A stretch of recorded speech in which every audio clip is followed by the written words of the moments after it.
Kalau kita ngomongin sepak bola zaman sekarang, apa sih yang kebayang? Transfer gila-gilaan, bintang-bintang global yang pindah klub. Tapi, ada satu cerita yang beda banget. Ini cerita tentang Nacho Fernandes, pemain yang jadi legenda bukan karena jadi sorotan dunia, tapi karena satu hal yang langka banget, kesetiaan. Kesetiaan total sama satu klub, Real Madrid. Kita mulai dari sini ya, sebuah pernyataan tegas dari seorang ikon, Zinedine Zidane. Dia bilang, Nacho harus pensiun di Real Madrid. Kalimat ini tuh kayak udah merangkum semua perjalanan luar biasa yang akan kita bahas. Ceritanya tuh awalnya mirip kayak cerita anak-anak lain yang punya mimpi besar. Tapi mimpi Nacho ini hampir aja hancur, bahkan sebelum semuanya benar-benar dimulai. Jadi sejak umur 11 tahun, Nacho udah jadi bagian dari Akademi Real Madrid, La Fabrica. Mimpinya cuma satu, main buat tim utama. Dan bakat kepemimpinannya udah kelihatan banget loh. Dia jadi kapten di setiap jenjang tim muda. Tapi, di tengah jalan ada rintangan yang super berat menghadang. Coba deh kalian bayangin, umur 12 tahun, lagi semangat-semangatnya ngejar mimpi, tiba-tiba dokter bilang kamu punya kondisi yang bisa menghentikan karirmu selamanya. Itulah kenyataan pahit yang dihadapi Nacho. Wah, itu pasti pukulan telak banget. Untungnya banget ya dia nggak nyerah, justru dia ketemu dokter yang tepat. Dokter itu bilang, terus main bola. Dan nasihat itu mengubah segalanya. Apa yang tadinya kelihatan kayak akhir dari mimpi, malah jadi tantangan baru yang bikin semangatnya makin menyala. Oke, setelah satu dekade penuh di akademi, Nacho akhirnya dapat kesempatan debut. Tapi perjuangannya belum selesai. Malah ini baru awal dari pertempuran berikutnya yang gak kalah berat, menembus tim utama Real Madrid yang isinya bintang semua. Dan debutnya keren banget. Langsung main 90 menit penuh di bawah Jose Mourinho. Bantu tim menang telak 6-3 lawan Valencia. Dari sini aja udah kelihatan, dia pemain yang disiplin dan bisa diandalkan. Tapi masalahnya, lihat deh saingannya siapa aja. Ini bukan cuma persaingan biasa, ini kayak berhadapan sama tembok raksasa. Ada Pepe, ada Sergio Ramos, ada Varane. Itu nama-nama bek terbaik dunia semua. Kebayang nggak sih susahnya? Mau ganti manajer pun ceritanya tetap sama. Mourinho bilang dia suka gaya main Nacho. Tapi ya pilihan utamanya tetap Varane dan Ramos. Ancelotti juga gitu. Nacho dihargai, tapi statusnya ya tetap pemain pelapis. Selalu jadi pilihan kedua atau ketiga. Rasa frustrasinya ini nggak cuma di level klub loh, sampai ke tim nasional juga. Pas Euro 2016, namanya nggak dipanggil.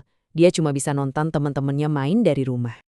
Sampai akhirnya, di tahun 2016, Nacho benar-benar ada di persimpangan jalan. Waktu mainnya terbatas, sementara usianya udah masuk masa-masa emas. Ini momen paling menentukan dalam karirnya. Nah, ini dia pertanyaannya.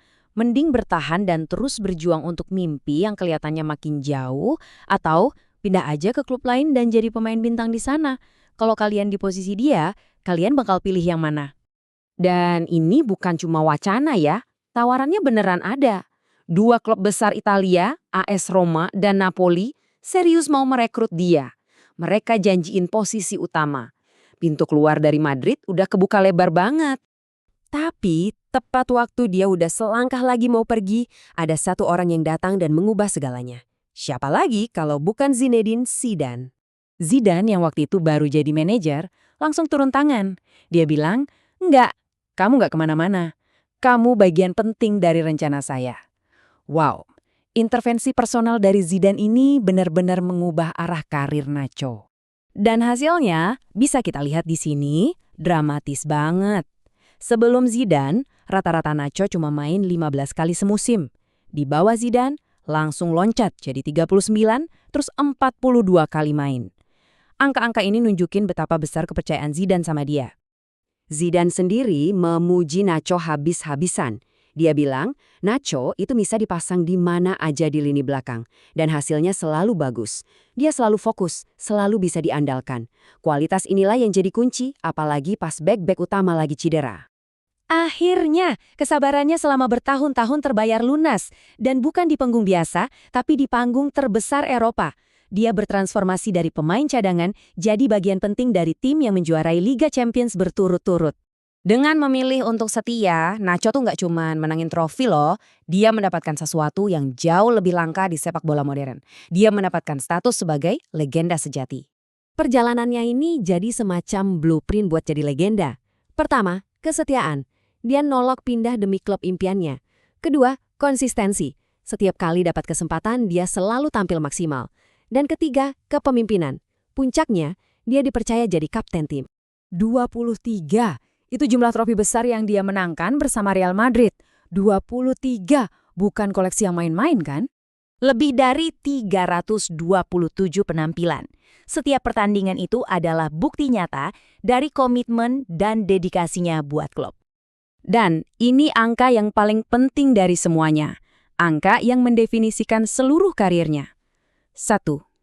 Cuma satu klub. Kisah Nacho ini benar-benar bikin kita mikir. Di zaman di mana loyalitas seringkali dikesampingkan demi uang dan ketenaran, mungkin kesetiaan itu sendiri adalah hadiah terbesar dari semuanya. Gimana menurut kalian?